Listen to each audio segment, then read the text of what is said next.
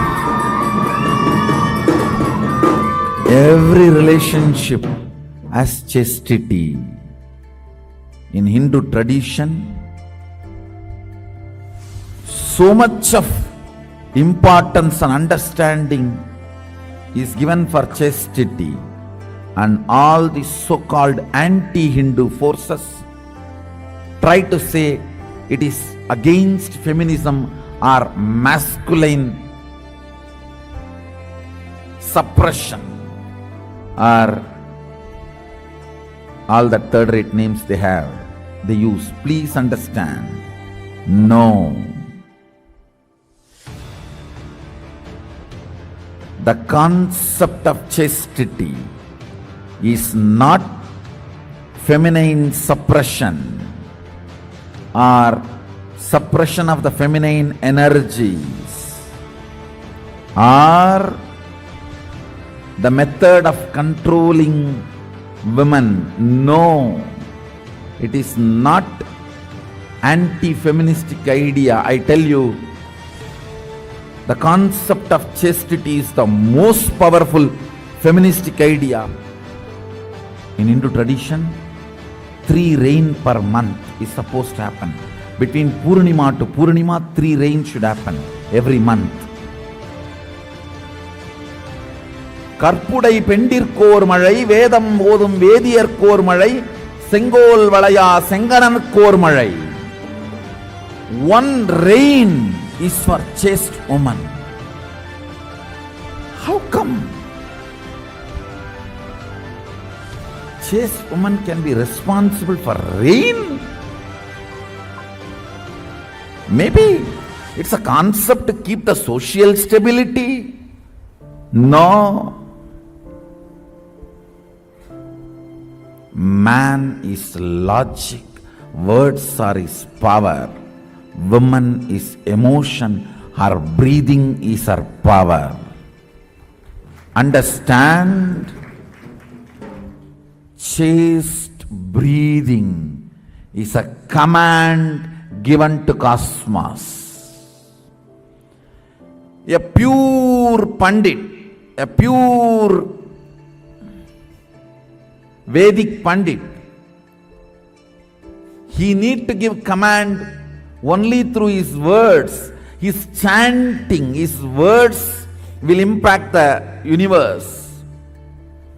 A chaste woman, her breathing will impact the universe. All big successful house or organization, I guarantee there will be a chaste woman on the top.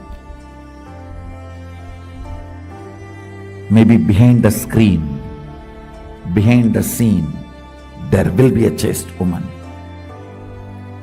who keeps the things together. Understand?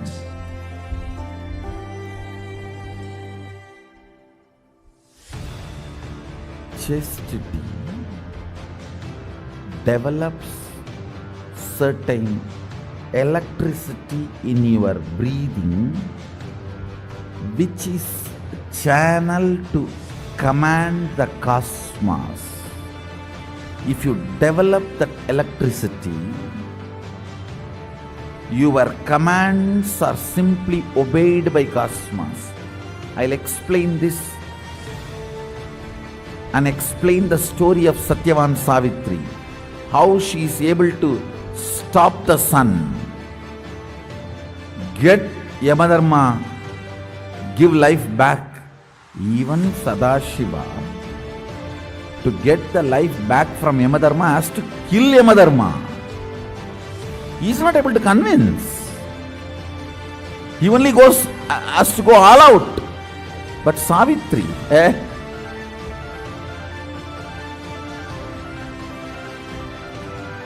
chaste woman seems to be more powerful than a Shiva Bhakta. Understand? Even Markandeya has to go and hack the Shivalinga. But Savitri did not even call Sadashiva. She says, I am commanding, stop. God. And you guys are trying to say Hinduism is anti-women? Which religious shastra has given such grand space for women? I tell you, if you have a chaste woman in your life, I am not saying it should be only your wife relationship, even as a sister. Because chastity is a quality which radiates in all relationships, not just in one relationship. A chaste woman will be amazing mother, amazing sister, amazing daughter, an amazing administrator. Because it is ability to convert lust into relationship. Chastity is the alchemy process of converting lust into relationship.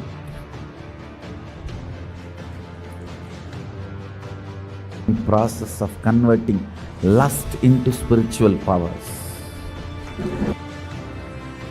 If you have a chaste woman in your life, either as a wife or as a daughter or as a sister, as any one relationship, I tell you, listen to this word. You will never have accidents. You will always be protected by all the unknown, unseen problems. A chaste woman, one chaste woman in your life, either as a sister or as daughter or as mother or as a wife, any one relationship, it can be any. But one chaste woman is there in your life, you will not have any unknown, unseen problems. The whole cosmos, grahas, will simply protect you. You may think I am giving two big mystical words. Understand, I believe that. I myself a believer of this truth. I myself a believer of this truth. The chastity of the woman. Let me define again the chastity. The achalatva dimension of consciousness manifesting in body and mind in all relationships is chastity. Man having the chaste woman in their life, either as mother or daughter or sister or spouse or whatever, some relationship brings cosmic protection.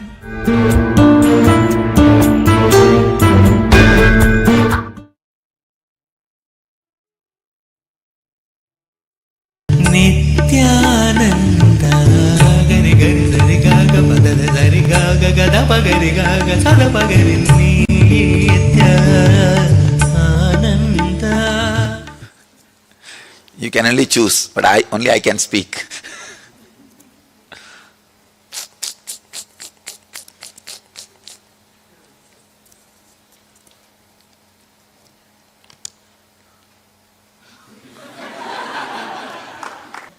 Now the really whole group is going to freak out. That is why.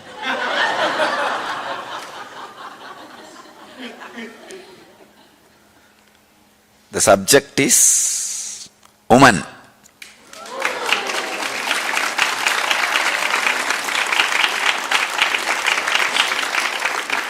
high possibility of enlightenment, third force of world.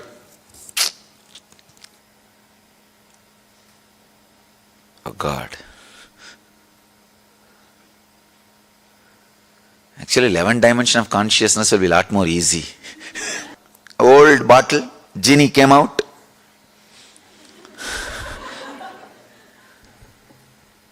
Genie asked, what do you want? The guy said, please make my wife listen to whatever I am saying. Genie said, no, can you ask for some other boon?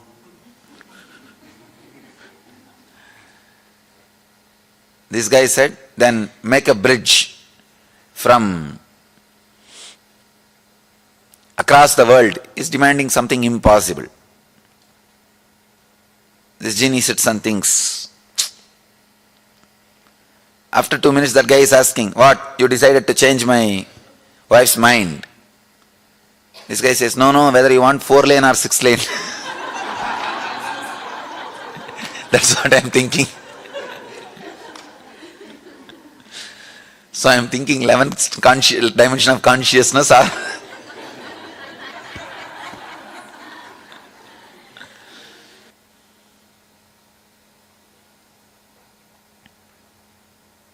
alright, I have to start somewhere. Feminine energy is enlightenment. Please understand.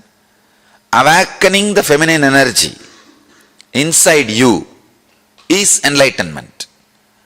I'll first describe the feminine energy, then woman gender. See, woman has more possibility for feminine energy. Otherwise, feminine energy is not confined only to women. So understand the depth. In each one of us, there is an energy which constantly gives birth, expresses itself. Expression is feminine energy. All the adjustments need to be made for the expression is masculine energy. Please understand. The place needed should be created. Means naturally the old has to be removed. The destruction. All that work is masculine energy's work. But the very expression is feminine energy's work.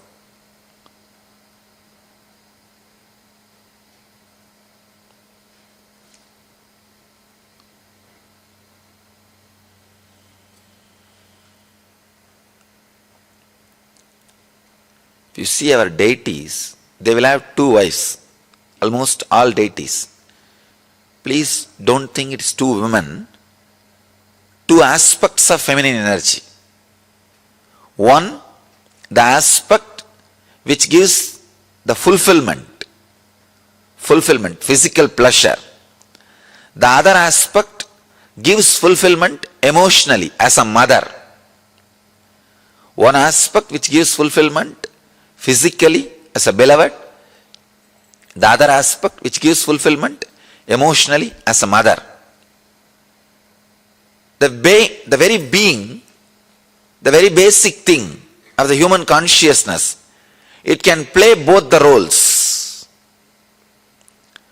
When you awaken feminine consciousness in you, you will see that you are radiating physical fulfillment and emotional fulfillment, which is enlightenment. Practically, which is enlightenment. I'll describe the Arunachala story. The story of Arunachala.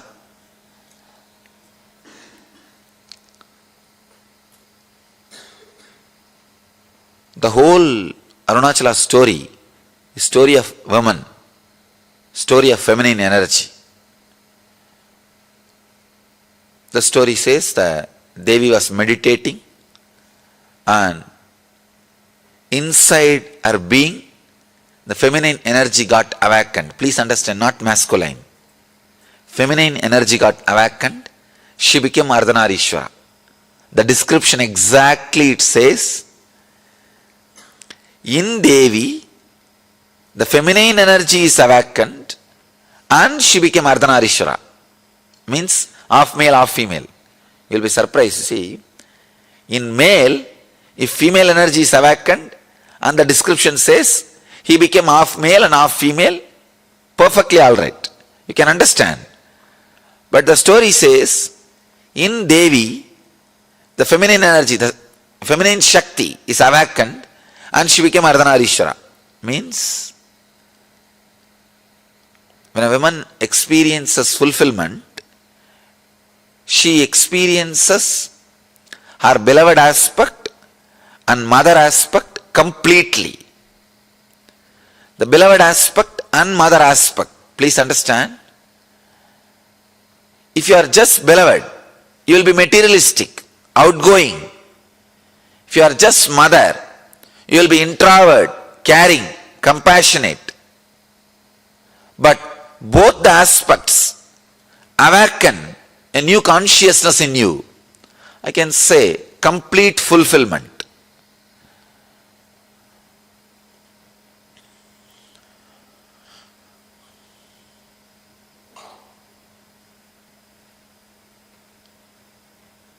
I think with this one example you will understand. All of you can understand.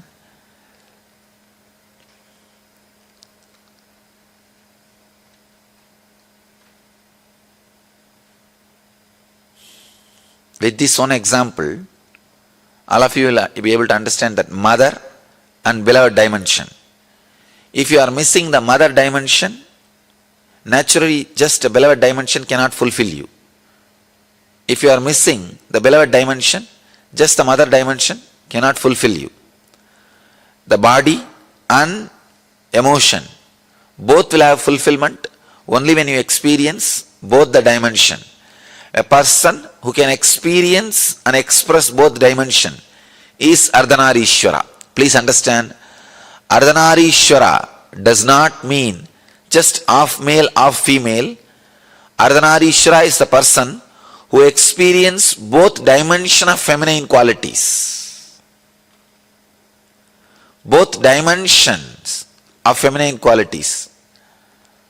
When a man becomes enlightened, he becomes a leader.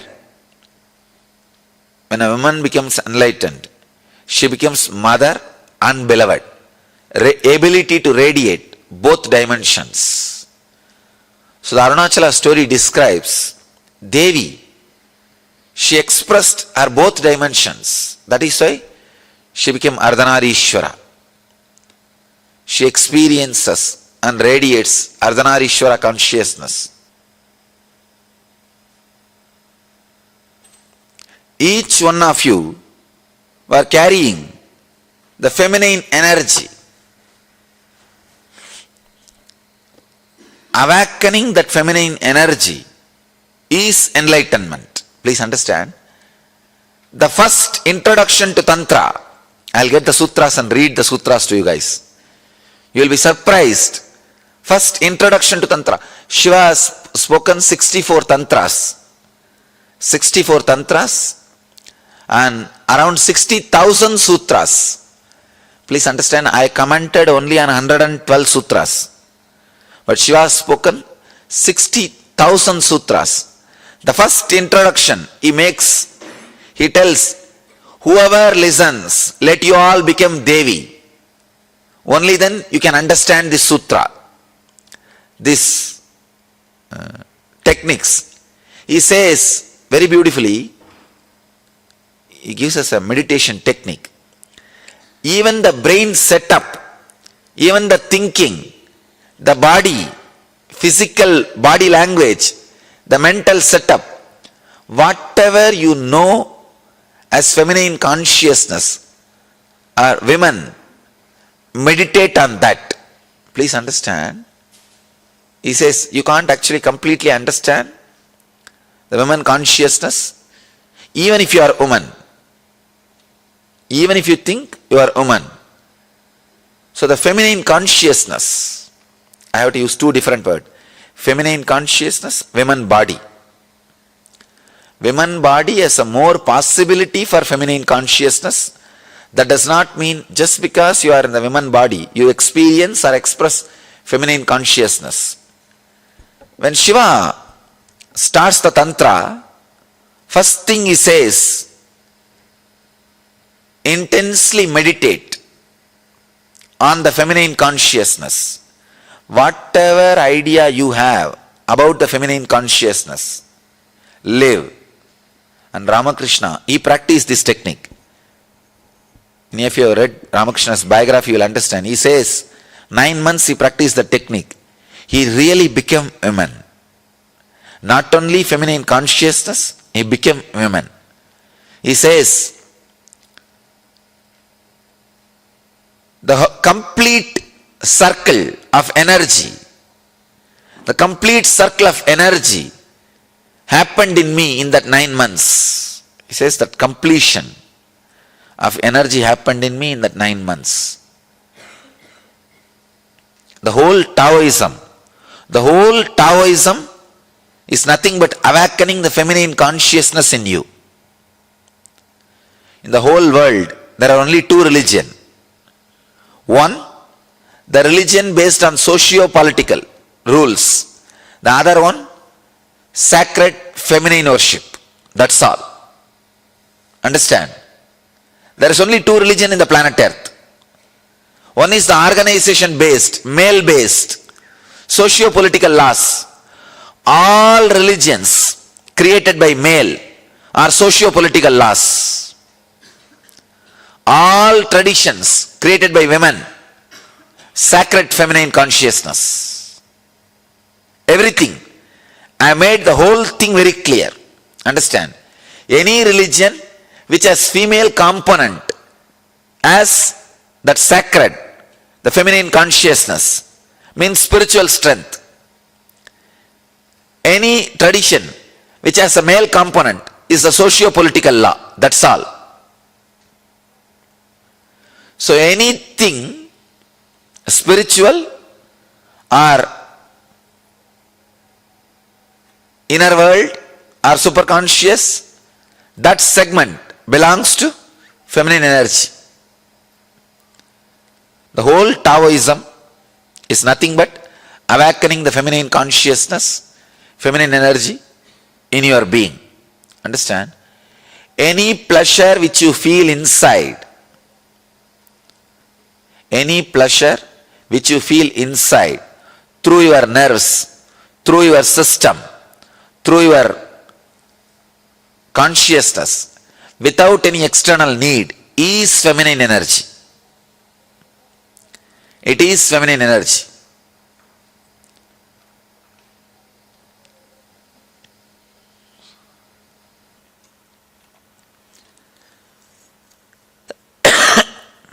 I think there is so much to tell.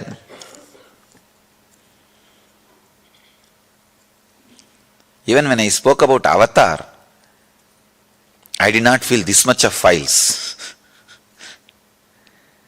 See, the subject says, woman, high possibility of enlightenment. I can say, enlightenment, high possibility of becoming woman.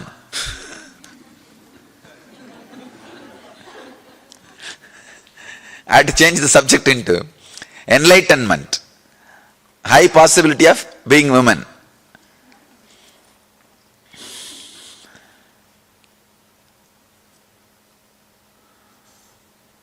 It's not that woman is a high possibility for enlightenment. Enlightenment is the high possibility for woman. Our traditions describe, the Vedic tradition is, I think, only tradition which describes the whole cosmos itself as a Brahmanda Yoni. Please understand, it's not saying Brahmanda Linga. No. The original Upanishadic description does not say Brahmanda Linga, means not the cosmic masculine energy. No. It says cosmic feminine energy.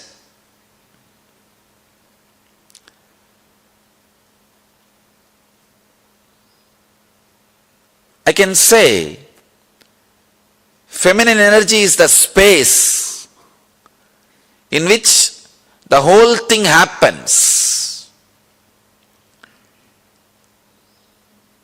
As Shiva says, before starting the Tantra, very clearly he says, awaken the feminine energy in you.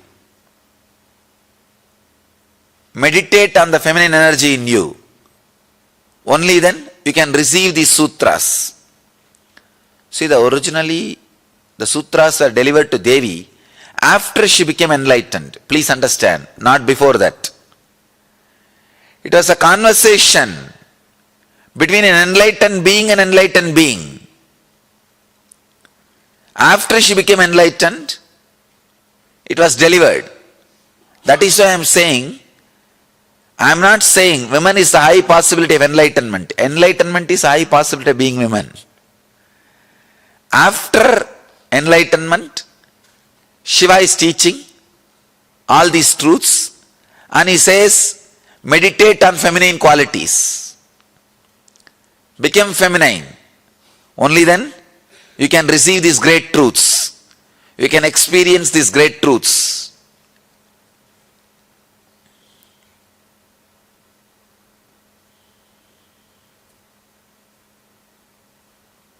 Subject is too broad. That is why too much needs to be expressed.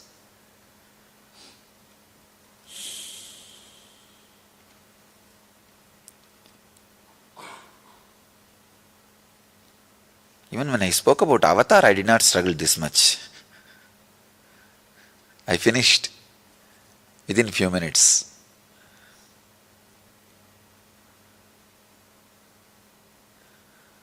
Anything conscious is feminine.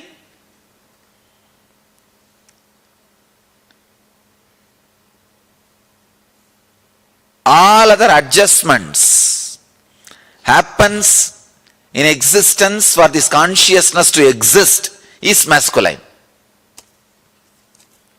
Understand? Anything exists is feminine consciousness. All the adjustments needed, all the other movements needed for this to exist, those adjustments and all can be called as masculine. That's all.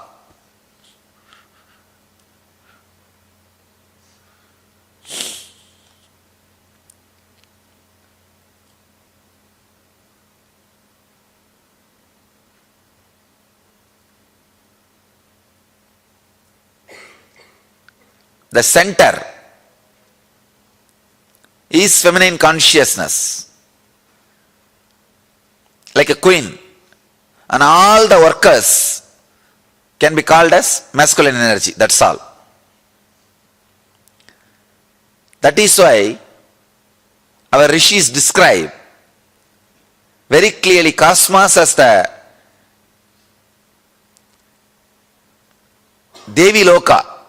Means Devi as a center, feminine consciousness, and all the masculine energy, including Brahma, Vishnu, Rudra, Ishana, Sadashiva, all masculine energies are just servants. You will be surprised how the Devi is described.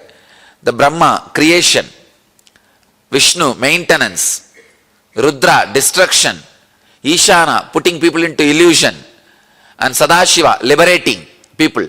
All five energies are the four pillars of the Devi's cart and platform of the cart. Four guys are sitting as four pillar, and the fifth one is the cart, the basewood for the cart. On that Devi is sitting. The description says, when she is not sitting, it is called Pancha-Predasana, means five dead bodies. When she sits, it is called Pancha-Brahmasana, means five consciousness. Understand this one example, then you will understand the feminine energy. The role of feminine energy or understanding of feminine energy. See, these are the five activities: creation, maintenance, destruction, putting people into illusions, and liberation. Vishnu, Rudra, Ishana, Sadashiva. So, the Devi's throne is made out of these 5 energies. All the 4 are sitting as 4 pillars, and Sadashiva is lying as the base. If you see all my thrones, that is the way it will be designed. And the description says, when she is not there, it is Panja Predasana. Preda means dead bodies. 5 dead bodies. When she sits, it's called Panja Brahmasana. Means 5 consciousness or 5 cosmic energies. So the whole thing, what exists is feminine. See, if you dig, whatever is masculine in you, if you kill it, you are enlightened. Whatever is not feminine, just kill it, you are enlightened. Whatever is feminine can't be killed, because that is life source of life. There are many things which is not source of life. You think as life is jada, matter. Please understand. Whether it's your mental attachment, corruption, pollution in your consciousness or inner space, anything which is not feminine, if you renounce, you are enlightened. Anything which is masculine, if you just give up, you are enlightened. Please understand. You have 2 parts. One is the life which pulsates in you, which is living energy in you, which is shining as a light in your eyes, which is giving you the feeling of that I am. That is what is called consciousness. And there is something else is added, your mind, your body, for the sake of movements, to do what you want. That part which is added is masculine. That is why the masculine part is always aggressive, restless, rajasic. Anything which is restless in you is masculine part. Anything which is passive and alive, please understand, anything which is alive will be passive. Anything which is alive will be passive. It will not interfere, it will not be restless, it will not be moving. Chala means moving. Achala means life. Anything which is life will be passive, because it does not need anything from outside. Only if you need something, you will be restless. If you need something from outside, you are not feminine. You are not feminine. Please understand. When you purify yourself, that is why I said, women has more possibility for feminine consciousness. Just because you are a woman, don't think you are already female. You are already experiencing feminine consciousness. No. If you are restless for something of the outer world, you carry masculine energy in you. Carrying a pure passiveness is life. Carrying that pure life is feminine quality.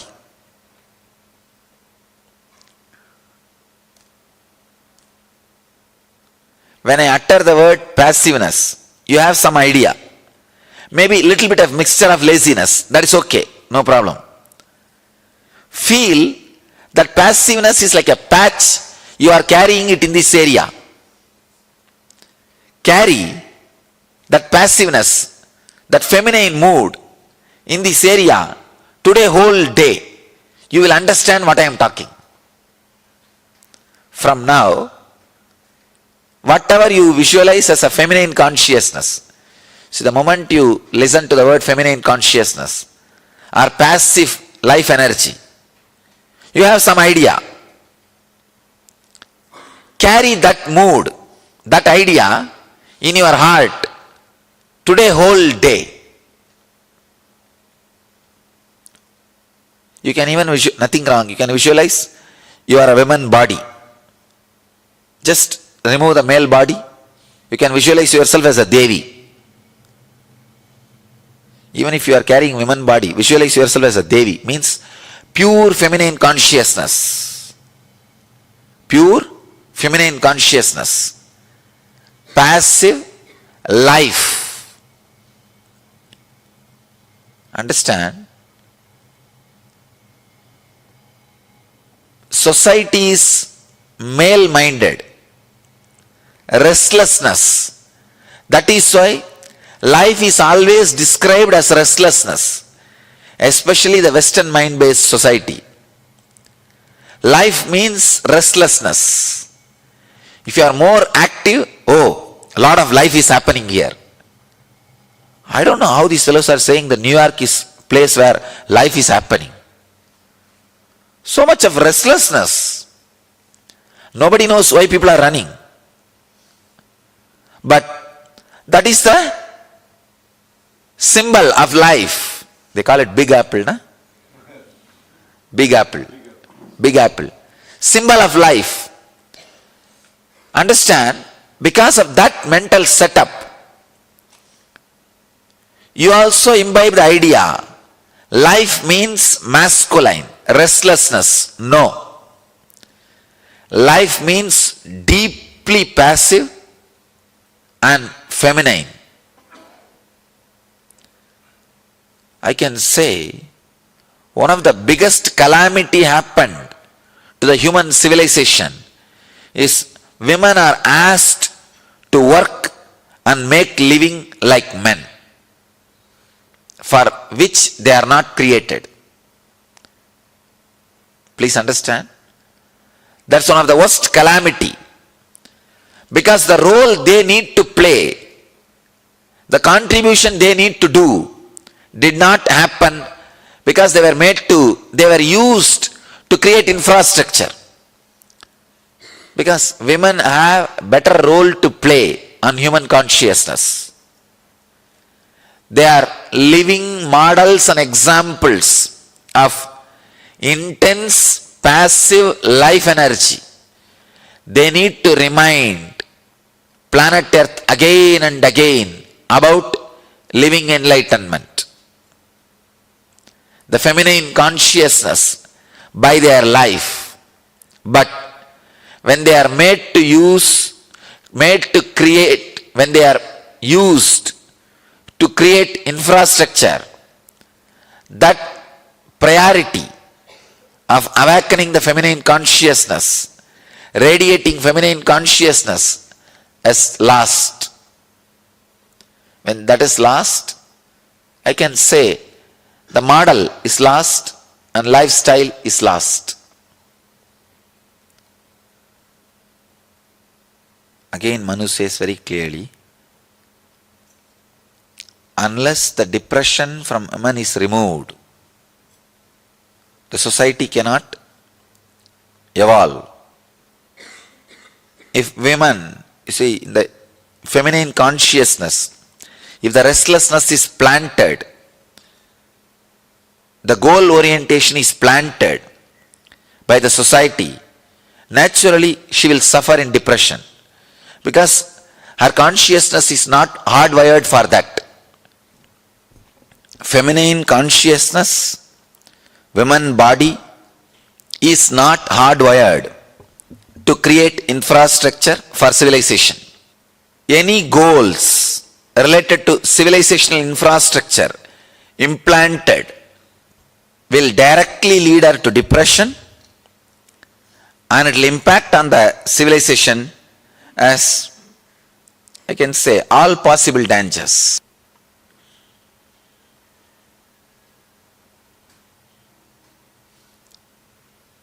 There is so many files. so much to tell because I myself basically a Devi worshipper.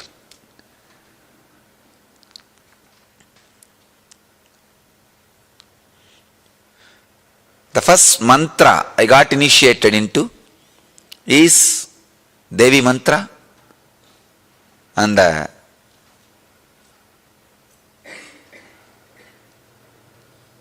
first experience which I had is feminine consciousness, and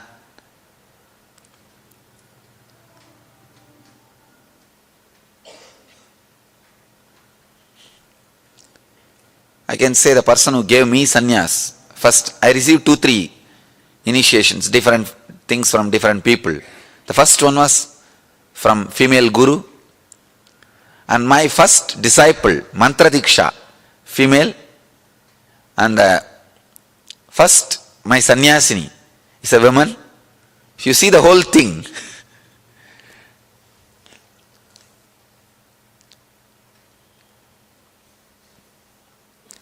if you exist as you are in feminine consciousness. If you want anything and move physically or mentally, you are in masculine consciousness. So that anything which you want physically or mentally and moving, if that movement is stopped, you are done. Nothing else. That's all. If you just remain in the feminine consciousness, you are done.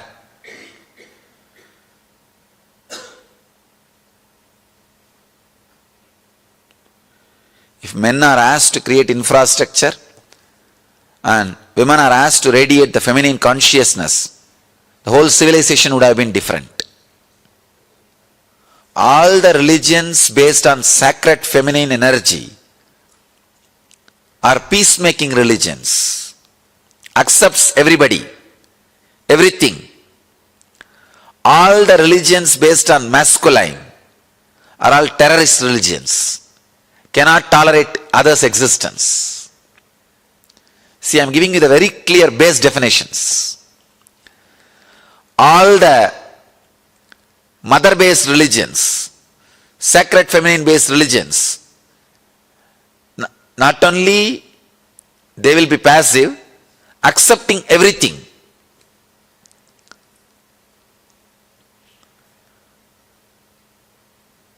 Anything which cannot tolerate others is masculine.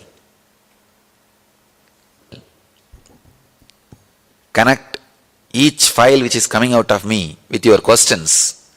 I think then I'll be able to tell more things, because now too much is there. If I connect with your questions, you will be able to relate and these truths can work on you. గరి గరి సరి గాగ పదద సరి గాగ గద పగరి గాగ సద పగరి నిత్య